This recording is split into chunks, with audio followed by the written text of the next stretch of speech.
Welcome to Conscious TV with Tom and Ramon. Tonight we have a pretty special guest, but before that, let me go over a couple of little business things here. January 5th, Ramon and I are going to be doing a live show on BBS, and we will welcome your call-ins. And if my arm gets twisted in the right direction towards the end of the show, I might even break out the tarot cards. Who knows? Anyways, I'd also like to remind everybody our website is conscious-tv.com.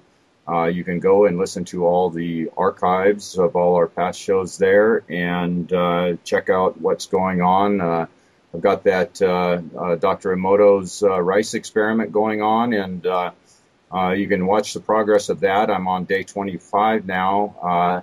This is being recorded on solstice, which is December 21st. So I've got another 6 days before, or 9 days before the end of the year, and we'll see if we got any more dramatic results in that. It's actually, if you check it out, you'll see that there is definitely some definite results. So, also, I'd like to remind everybody that Ramon and I are both blue-collar guys that work for a living, and we're doing this show out of our own pocket. And if you guys have a buck or two to drop our way, we have donate buttons on both the website and on the BBS website, so we would appreciate any assistance that anyone can give. So, Ramon, who have we got tonight? We have Renato Longato. Was born in Lima, Peru in 1961. He studied sociology, law, and political science at the Inka, I'm going to mispronounce this, Garcilazo de la Vega University, and is an author, researcher, and lecturer. Renato's life changed after 3 consecutive UFO sightings in 1979. His experience and ET contact increased within the years. Renato, how are you today? Very well. I'm glad to be with you both guys, Tom and Ramon, and ready to talk about this unexplained phenomena for most of the people that have a very explanation, and the long term, that in the present time, which is the ET presence. Beyond the UFO subject, there is an ET presence. They are here. They've been visiting the planet Earth for centuries. They've been recorded from different civilizations and cultures along the time. And right now, still the same. We've been visited again, but right now with technology, with the internet, they are showing their presence to all kind of people from any kind of walk of life, race, status, religion around the world. And what is happening right now, the ET presence is shaping the global consciousness of the human being, trying to educate them in a neutral way for the future contact they will have with our civilization. Okay. So going with your personal experience back in 1979, what was it that shaped you personally with this? Was it a physical contact, or you just saw the ship? 1979, I was 16 to 17 years old, and I have these 3 consecutive UFO sightings when we were living outside of Lima City. What happened is that we have the loss of a loved one, a relative in my family, and we decided to move outside the city, and we were living in a chalet surrounded by farms and just even archaeological ruins nearby on the east side of Lima, in a place named Santa Felicia. And in that time, I was just a regular kid, loved to play soccer, go to spend weekends with my friends, go to a party, go to the movies, just whatever other teenager does in that age. And after my first UFO sighting, which involved 2 UFOs very close, like 2 blocks away from my house, and there was power interruption on the TV. I was watching a sport program, and then in all the electrical power energy, the street poles, the electricity were gone for a couple of minutes while the UFOs were hovering nearby my house.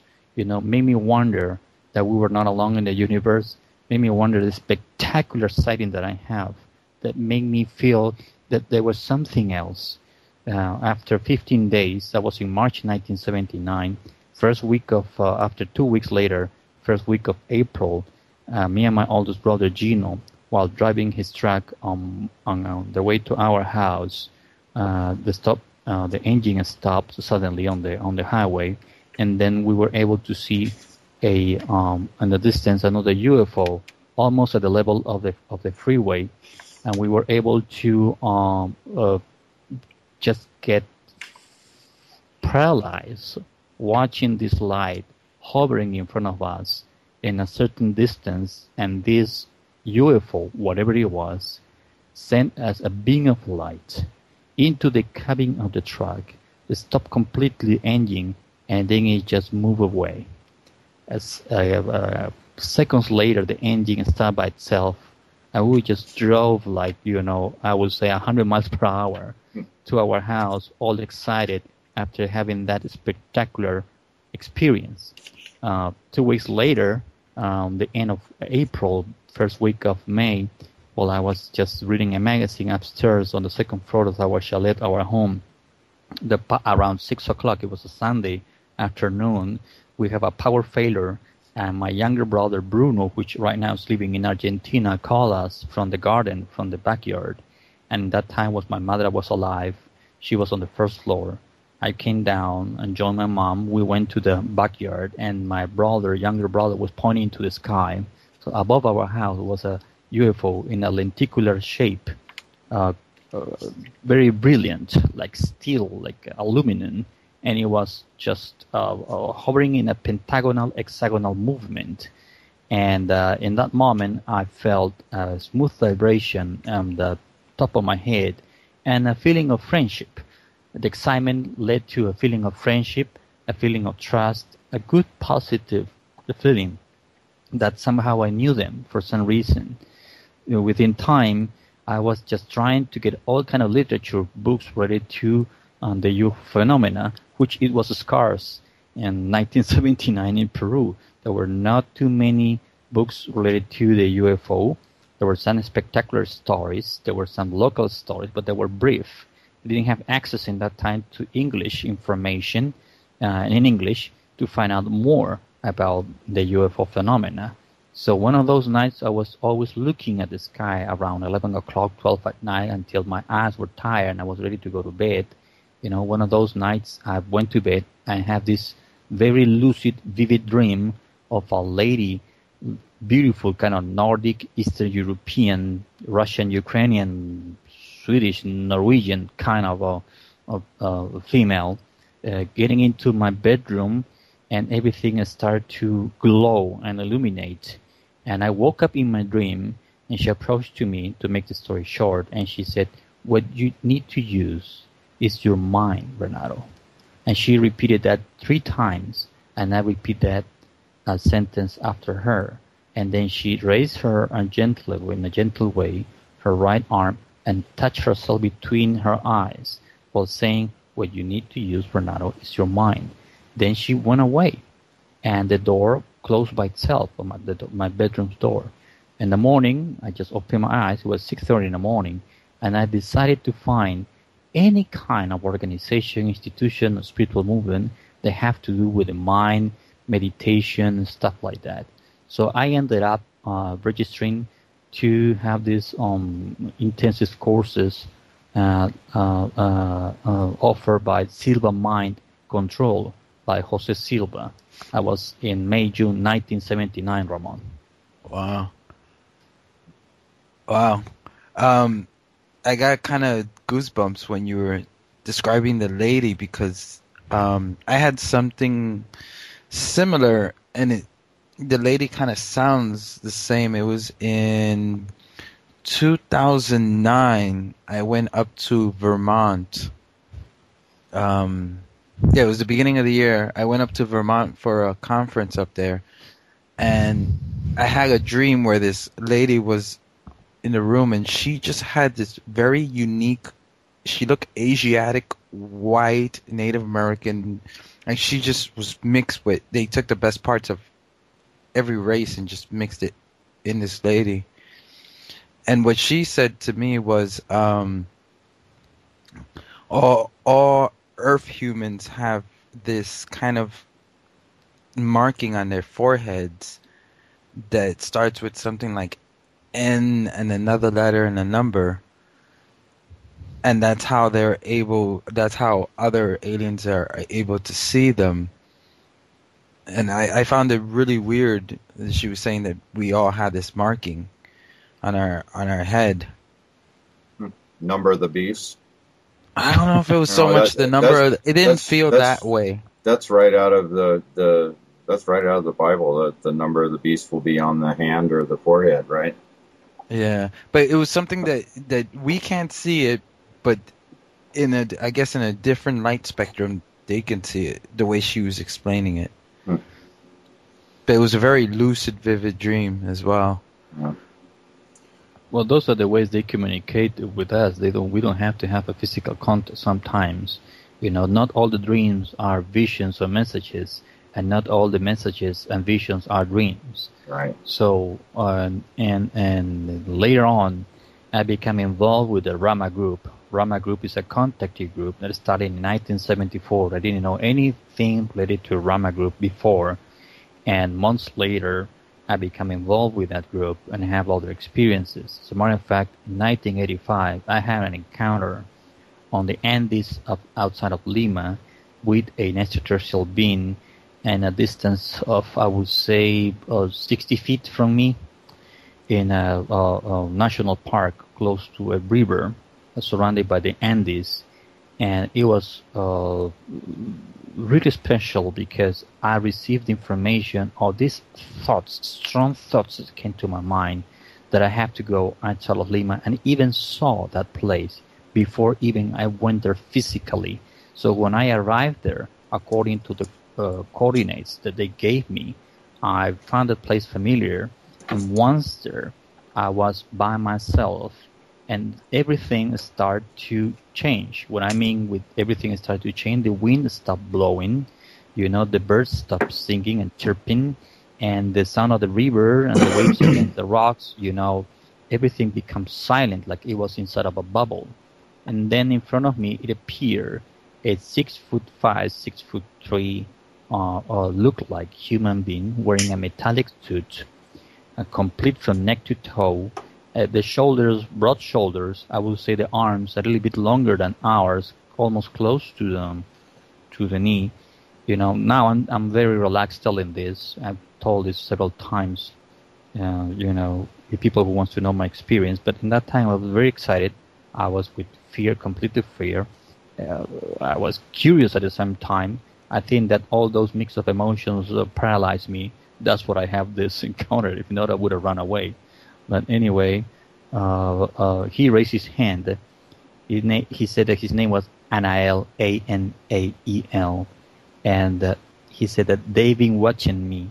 I mean, they in plural, not only him. That I've been under surveillance or observation since 1979, when I have this first UFO sightings. And that time was 1985, like 6 years later. And he called me through another name. Instead of saying Renato, he said Amurac, Amurac.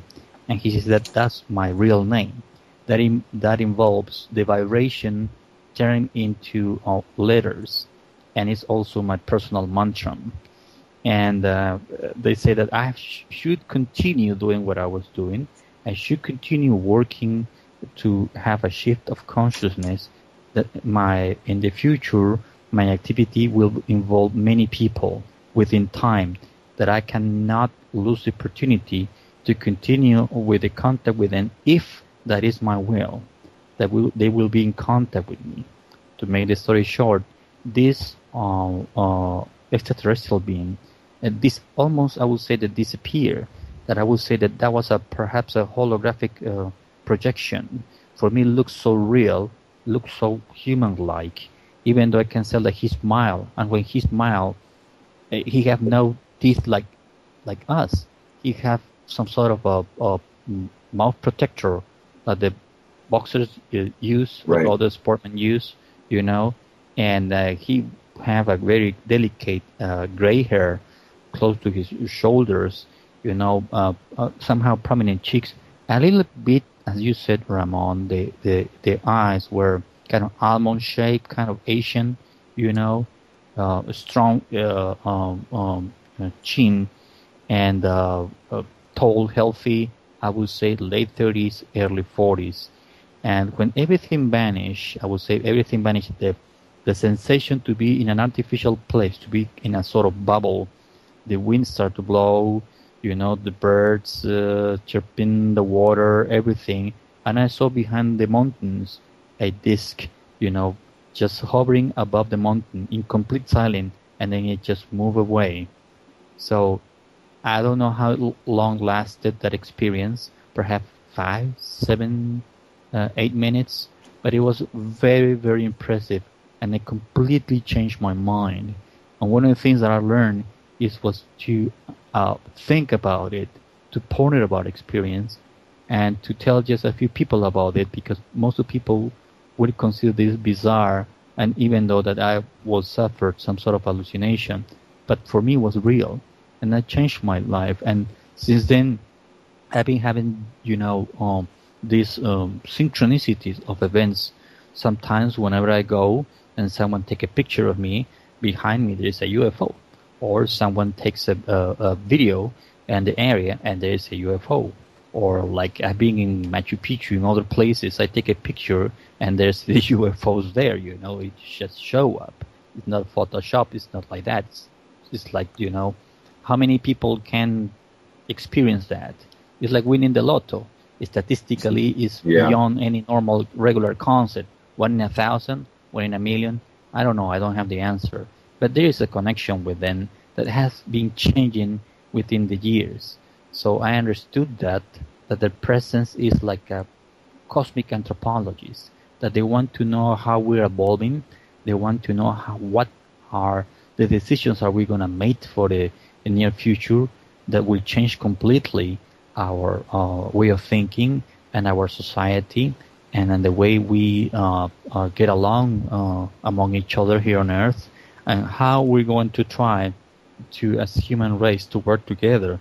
And that's going to be one of the biggest challenges. Within the years, I receive, and other people close to me receive, predictions regarding what's going to happen in the future. At the present, 60% of the prediction come true. So I don't want to wait for the other 40%. So in my time off, I dedicate my time to give lectures, workshops, to give interviews, to write articles sometimes, and to talk about, you know, the most important thing.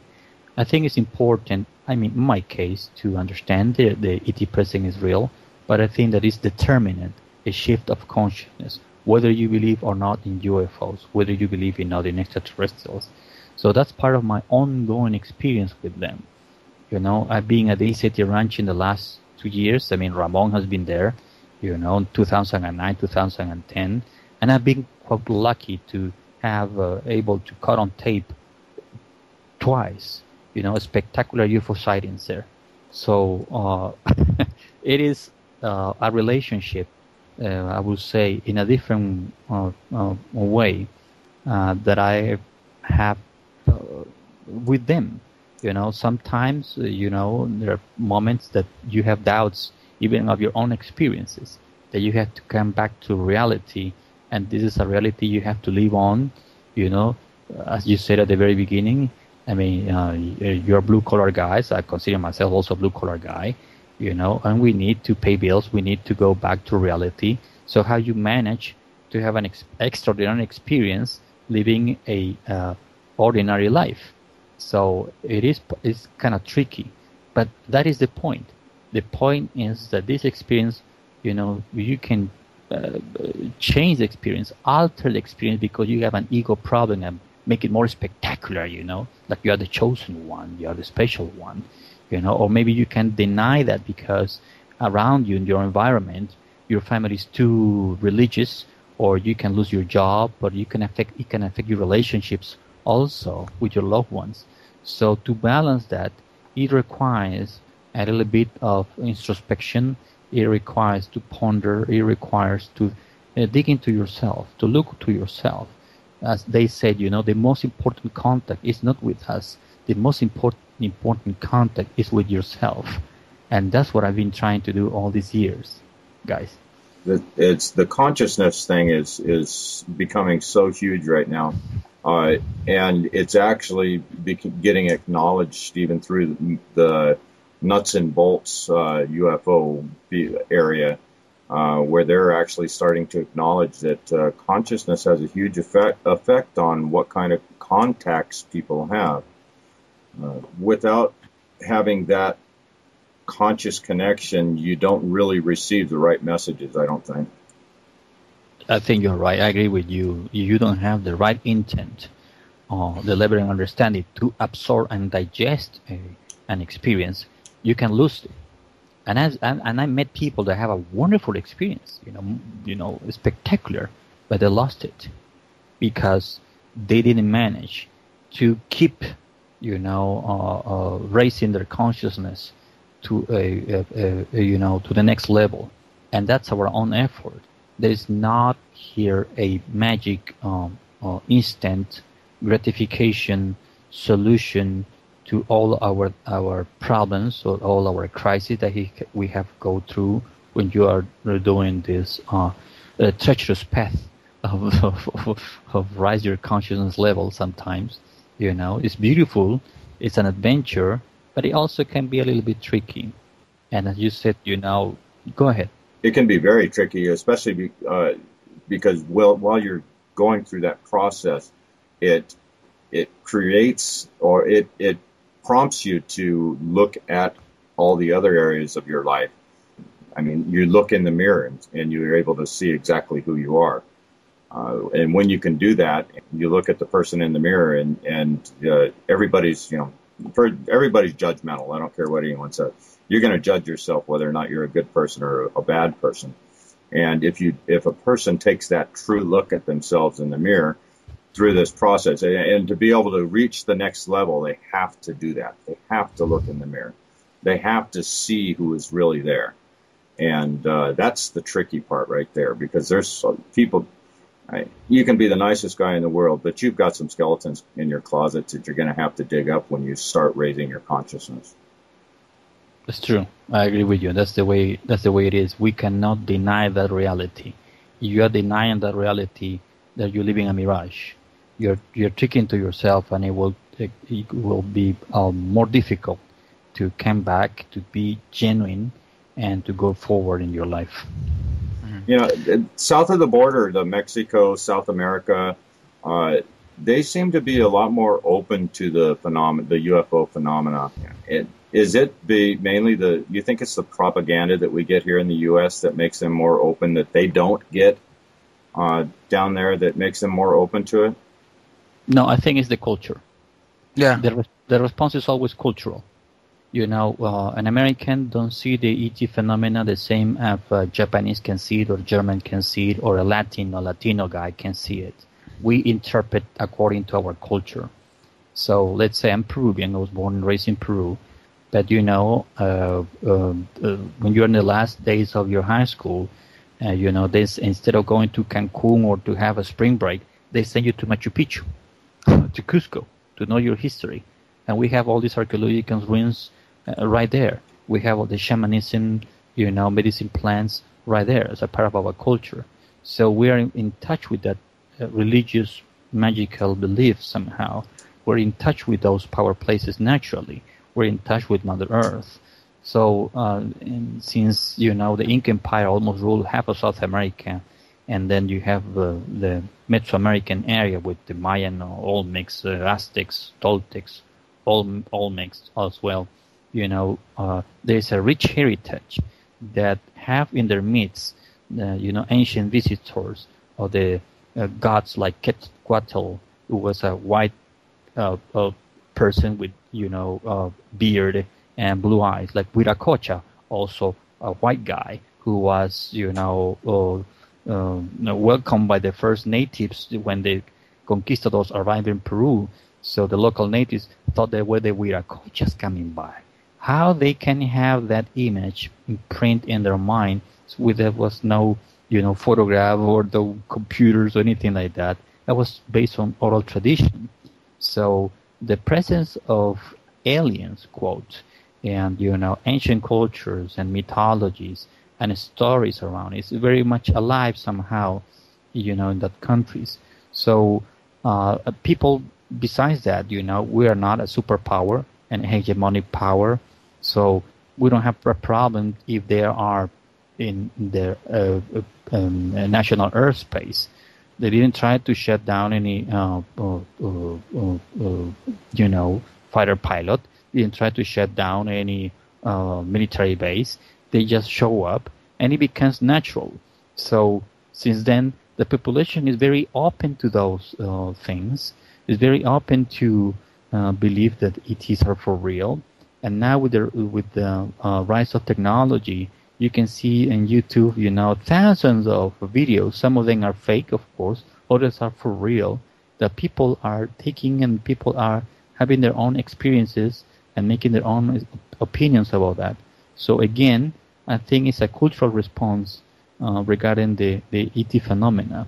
And the difference with the United States, with America, it is that the power here, the power of structure, the way it is here, make it very complex. Since this is the superpower, you have many levels of information, many levels of way to deal with society, many levels of influence through the media, through policies, through the economy, etc., etc.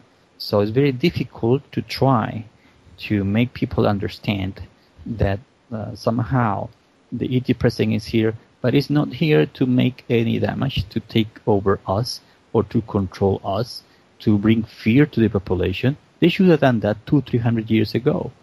You don't have to wait to develop, atomic bombs, weapons of mass destruction. They could have done that before. They could have wiped us out 1,000 years ago. They don't need us to have this overpopulation right now. So the interpretation varies according to the society we're living on. So even the Mexican and South American governments are much more open to it. Just like that big release from the FLIR video of the craft that they released last year. Definitely, that FLIR video, with 11 UFOs following, a airplane from the military and Mexican army that were trying to chase drug lords in the area of Campeche, south of Mexico, was released after serious consideration, and they finally decided that it was not a threat to the national security. And finally, they decided to call Jaime Maussan, the well-known Mexican, reporter and ufologist, known in America and worldwide. So they released the whole content of the video. They interview all the officers and the tripulants of that plane. People with coherent people, intelligent people, in a good physical shape, and they all declare the same. They all agree with that, and you have, besides their testimony, the video with the FLIR camera that they can, tell you they were being followed, not chased, followed by 11 UFOs. That was the reason that within time I coordinated with the Peruvian Air Force a private meeting, a private conference in the Peruvian School of War, the Air Force School of War, on December the 12th, 2005, a private conference between Jaime Maussan and the top generals, members of the Peruvian Air Force, representative, in the Peruvian Congress, the director of the control tower of the Lima's International Airport, the director of the civilian air traffic controllers in the airport of Coyique, that's the name of the private airport, biggest airport in Lima, Peru, and members of the telecommunications department of the Ministry of Energy in Peru, and other people like this philosopher Fernando Fuensalida, which used to be the consul or the prime minister of Peru in that time, and he was interested in the UFO phenomena. What happened is that the Peruvian Air Force didn't want the media knocking their doors and trying to find out more, and maybe, changing the subject into more spectacular or bizarre news. But they were eager to know. And what happened is that Jamie Maussan was very kind enough to show the whole context of the video, not the one we see on the internet. The one we see on the internet, I think, is 5 minutes. The whole content is like 15 minutes. And there were fighter pilots there. They knew how to operate that camera. When they check it out, they said, this is not a fake one. This is not a hoax. We can tell the coordinates, the altitude, all the instruments and the gadgets there, and said this is a real video. So then after that, after Jamie Maussan gave a wonderful lecture explaining about the ET presence and what happened behind the curtains when the Ministry of Defense in Mexico at that time gave him the video and making a press conference open to the public, he told all the details, And then after that, all these military personnel, came forward and started to tell their testimony, how they chasing in a specific different part of Peru UFOs, how they've been following UFOs, So that's why they created the bureau or the office of internal affairs related to aerial phenomena, quote, not UFOs. For them, the technical word is aerial phenomena. Try to train their own people and to give, a better report when these UFOs are in the national airspace, because whatever object, whatever aircraft is getting without permission to the national airspace, you have to identify them. Maybe it's from Brazil, maybe it's from Colombia, maybe it's a drug dealer, maybe it's a terrorist, maybe it's whatever, someone who get lost. But it's a UFO. How you can do that? Not because you are a member of the Air Force. You know how to make a report. You know how to handle that. So that was also part of the system they implemented, in that time. And it was through this private conference that I was, in charge to coordinate. And it went very well. And it helped to educate also the officers of the Air Force how to handle the information and how to understand that it's a real phenomena. And they have so many testimonies to share, believe me, Tom and Ramon, that there were cases that you will never expect to know. Even though after that, it created such opportunity that I have copies of 2 magazines, from the official magazines of the Peruvian Air Force, with 2 articles related to UFOs, written, by Peruvian Air Force officers. So that's the way it is open over there. The same thing in Brazil, the same thing in Chile, the same thing in Uruguay, and the same thing in Ecuador. So, Colombia will be next. Perhaps Venezuela will be next. In Costa Rica, it's a big time. I've been there in Costa Rica 5 times. And we have some experience there near the volcano Rensee, which is nearby 2 hours from the capital of Costa Rica, San Jose. We have UFO sightings. It was recorded for 30 minutes. And 2 weeks later, there was a UFO wave in Costa Rica in such spectacular way that even people driving their cars downtown San Jose stopped in the middle of the streets, came out of the cars just to see in the sky all these UFOs hovering. You don't see that on CNN. You don't see that in other major, and I wonder, other major TV corporation, but it was just mind-blowing. So from now on, you have on a regular basis information about UFO presence in Costa Rica, in Peru, in Chile, in Brazil, in Uruguay, and in Ecuador. So that is welcome.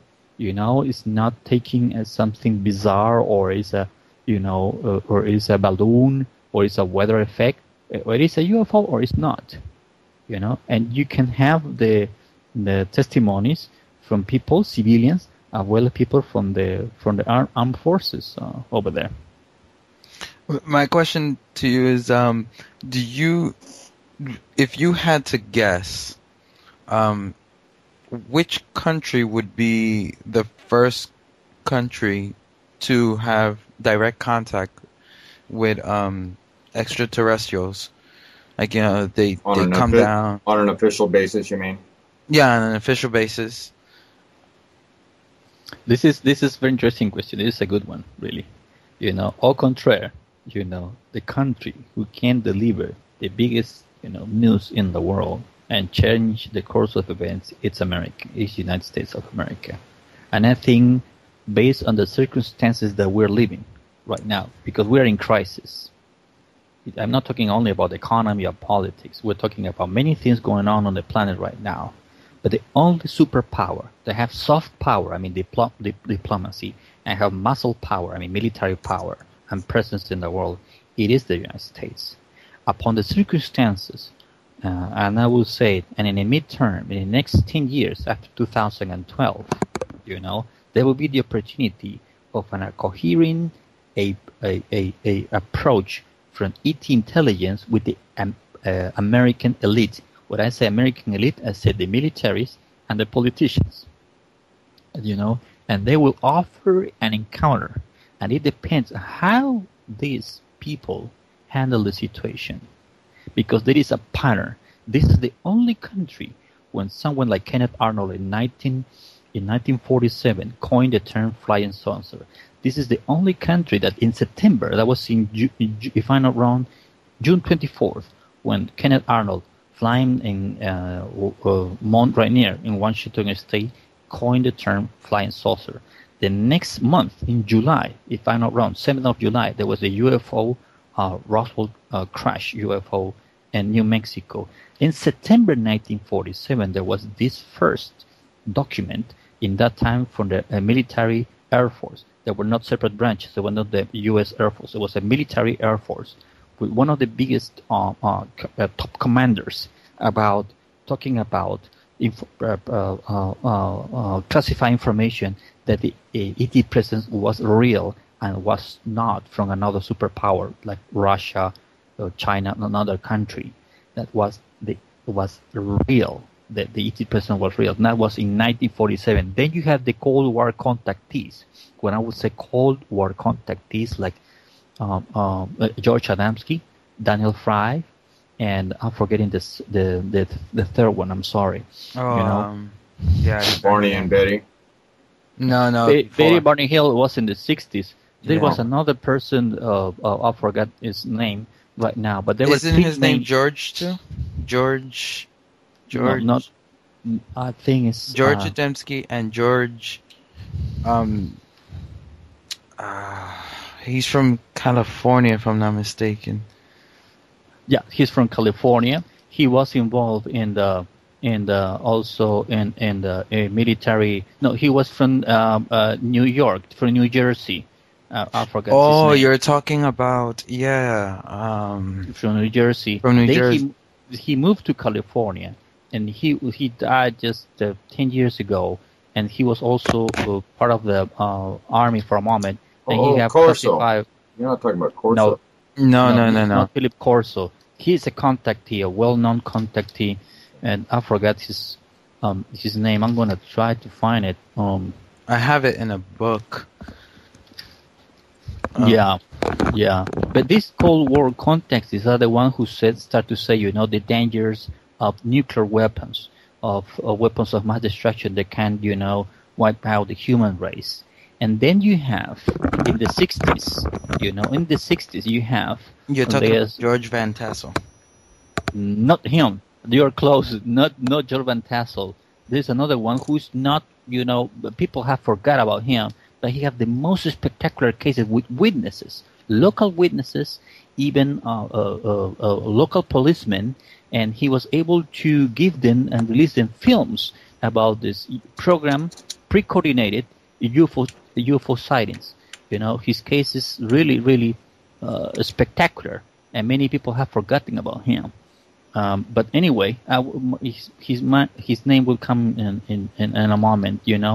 Then you have in the 60s, as Tom said, Betty and Barney Hill, the biracial couple that in 1961 have this case of abduction. At the same time, what was happening in the United States? It was happening the first movement of civil rights movement with Martin Luther King, and the ETs, to call the attention of the public and the media, choose a biracial couple, Betty and Barney Hill.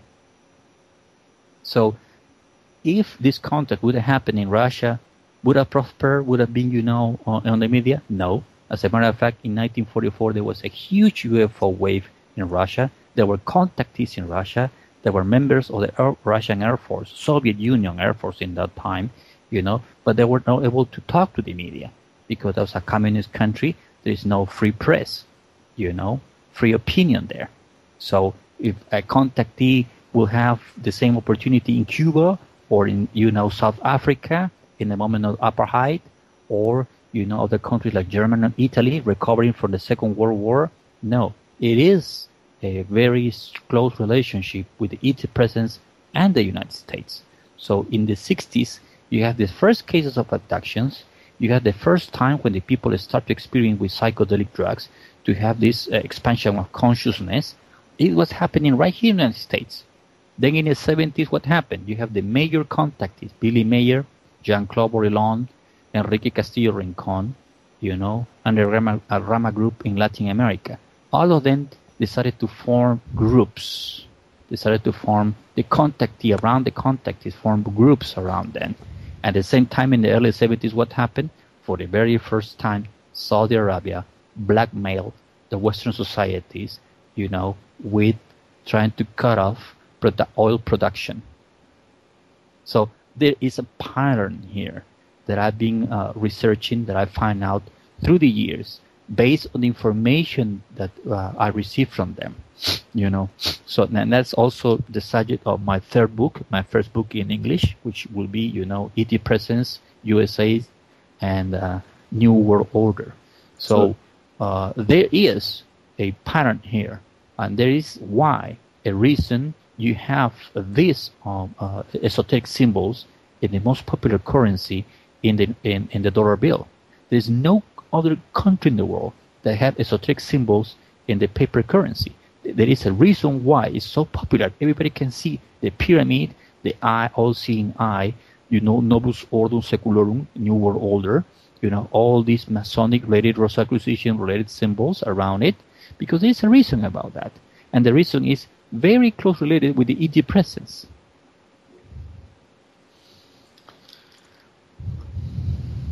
I would say. Yeah. Yeah. I'm trying to find it because I have it in this book. So it's almost seeming like somebody could probably make a case for the extraterrestrials subtly guiding society. They like with the for the Betty and Barney Hill thing, abducting that interracial couple right during the civil rights movement. I mean, was it which came first, the chicken or the egg type thing? Was that instance have something to do with the creation of the civil rights movement, or bringing it more to the consciousness of society? Bringing more to the consciousness of society, Tom, I think so, because they don't care. They don't see the difference that we have the difference here. Let's say for a moment, we are invited to have a contact with them, a pre-coordinated contact. They say, let's go to this area here next month at Saturday, 8 o'clock. You can be there and bring 2 more guests that you consider they can handle the situation. You are welcome to have a UFO sighting to start a basic interaction with us.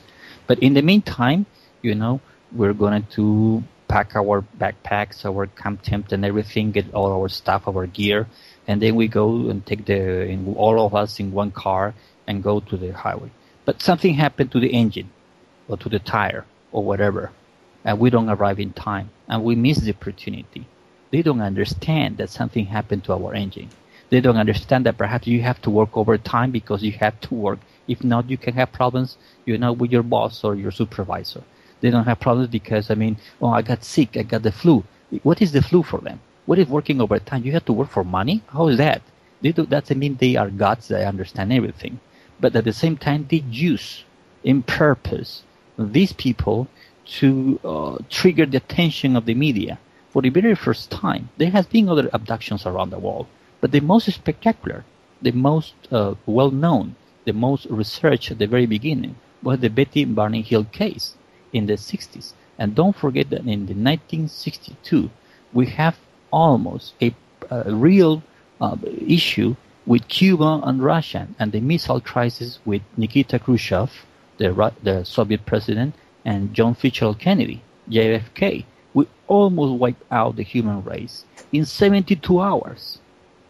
In 72 hours. And then you find out in the National Press Club, a few months ago, that there was all these high-rank officers, like Robert Sala, saying that the ETs, the UFO, deactivated nuke missiles since the mid-60s.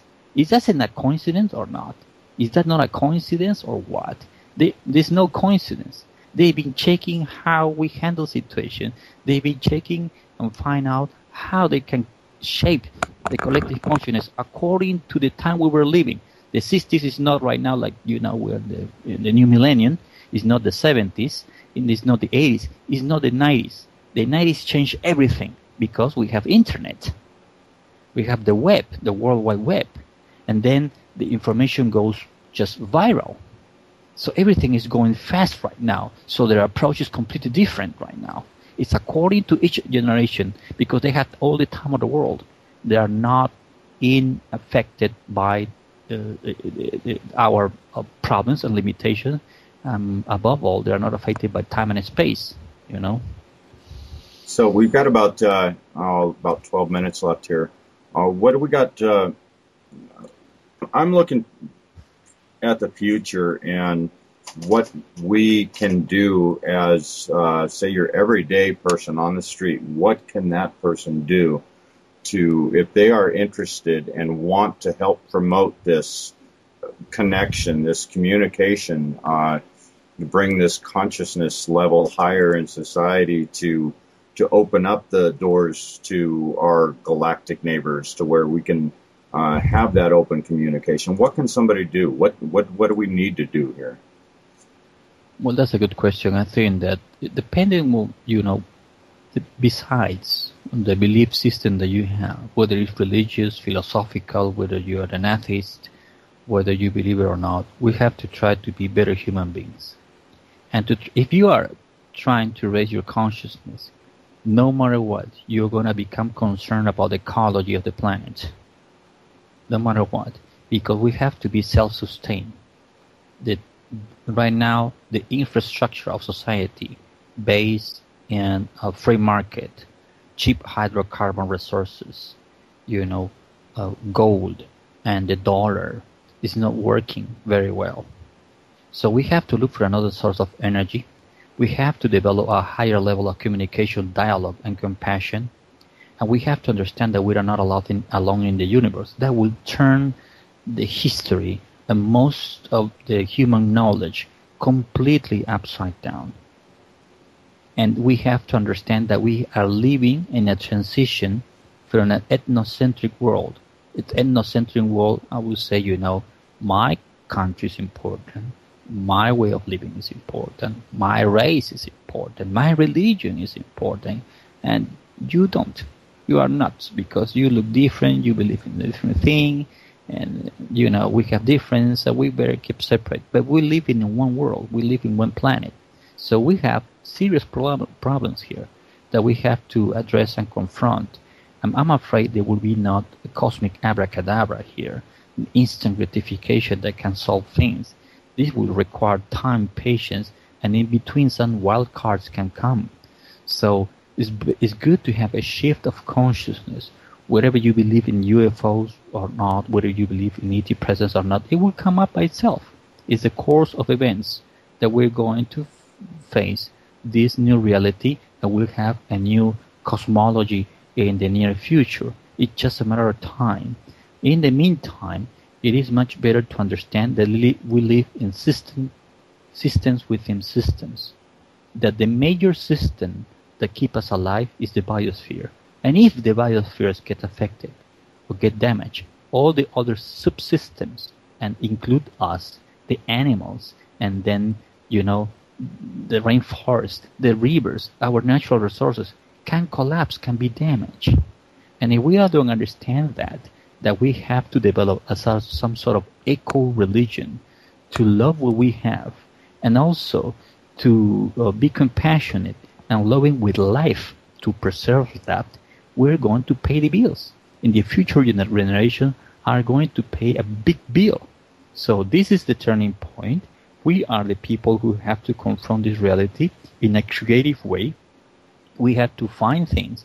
And if some people say, no, we're doomed, this is going to change, the 2012 is going to be the end of the world, it's going to be the end of the world. This is just a story. This is a myth. This is esoteric folklore. This is not going to happen because the Mayans started 3,132 years ago. Doesn't mean the Mayan calendar doesn't mean that it's going to end on December 22nd, 2012. It's a transition. We're going to be in alignment with the center of the galaxy, and we're going to receive some sort of energy that can also help us to understand that there are astronomical cycles, that we are part of it, that our astronomy just on the peak of the iceberg, trying to know that the Mayans knew for a couple of thousand of years ago.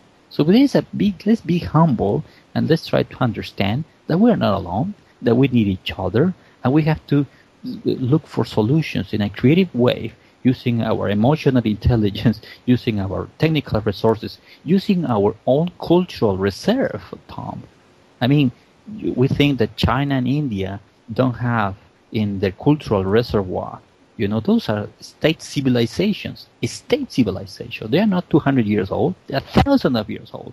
Do they don't have medicine plants? Do they don't have techniques like Tai Chi, meditation, and other things that can help, mix with the Western society to help create a unique perspective for the future? Of course. So what the problem is a paradigm. We have to change this model, which is infinite resources, infinite production, infinite consumption. Doesn't work. So in between something could happen. Yes, we have to understand that something could happen, but that's the way it is. I'm thinking that all these, I'm talking about the cosmos, and talking about our place in the cosmos, our place in the solar system, our planet, is part of the big plan, that there is a source of energy, you name it God or the great architect, whatever you want to name it, that is trying to tell us that there is an evolution in the human spirit, and there is an evolution in the intelligent creature, that it was designed to do that. It was designed to achieve a broader perspective and a brighter future, but it depends on us. So right now we have to choose what path you want to choose, life or continue this way, because this way is not working anymore. So whether you believe it or not, I will say, again, let's turn to the basics. Let's have a higher level of common sense, and let's try to be a better human being. You see that, as you said at the beginning, you look at the mirror and you said, yes, these are the things I have to work around. And we have to review our belief system and understand what part of our belief system is not helping us to grow. That's a really hard one for a lot of people. When something is instilled so hard into you from a young child.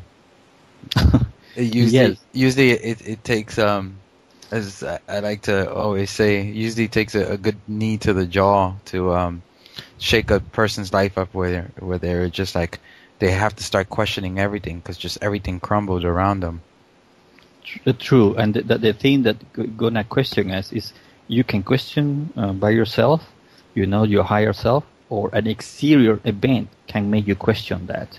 So there are two ways they're gonna make you question. So we have all the information now. We have all the tools now, like never experienced before. We have all the arms and missiles that can wipe us out also at the same time. So why don't we choose that? We are in this process, and this is going to be, the next years are going to be very interesting, my friends. Yes, they are.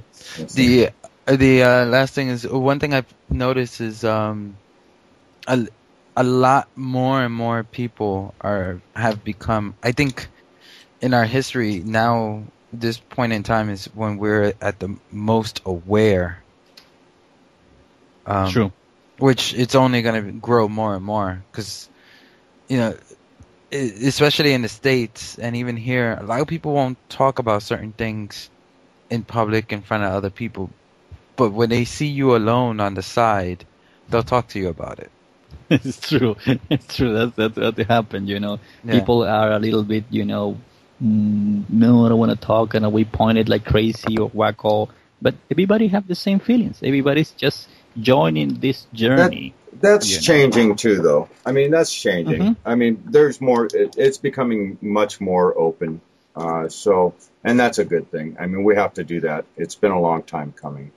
So we're getting close to the end of the show here, Renato. Tell us about your what your books and your website, and where they can pick that stuff up. Sure. I'm on Facebook. Just type Renato Longato. I'm on Facebook. I also have my website, www.renatolongato.com. I have written 2 books in Spanish, and SI, A Message from the Andes, 1993. When I talk about these changes, in page 14, I talk about these changes of the collapse of the financial system, ecological movements, and ET contact, 1993. Then I have another one in 2005, this The Secrets of the Inca Empire, the Unknown Architects of the Inca Empire, related to lost civilizations and the presence of lost civilizations on the South Pacific that, was introduced to the Andes. The survivors of lost civilization, you name it, Lemuria or Atlantis, and mixed with the locals and created the base of the Inca Empire as we know it now, was as a result of several trips that take me to major archaeological ruins, even to Easter Island. And then I'm working right now as part of my experience and also the information I receive and also research, trying to do both. Not everything is mystical, not everything is experience, that's my experience. But based on also research, and my book for next year is going to be ET Presence, USA, and New World Order. So I will talk about the geopolitical dislocation that are coming also, because everything is changing, We're talking about the ET presence very closely related to United States of America and the role of the United States of America into the changing the new society and the future, and also why is the presence of the extraterrestrial, and what is the reason they are here.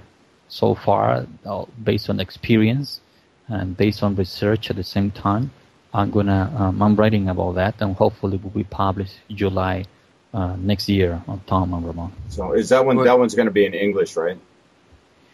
Yes, definitely. That will be in English. Great. I can't wait for it. As soon as you get it published, please let me know so we can bring you back on to the show. Absolutely. Guys, you will have a free copy for you both. Yay! Okay, well, everybody, thank you very much for joining us tonight. Thank you, Renato. We really appreciate you coming on. And I want everybody to remember, condemnation without investigation is the height of ignorance. Ramon? I want everybody to have a safe, happy holidays and a happy new year. And just remember, as a lot of people say, put your intention out there. Put the good thoughts out there, because you are creating your reality whether you notice it or not. All right. Good night, everybody. Well, good night, guys, and Merry Christmas to you all.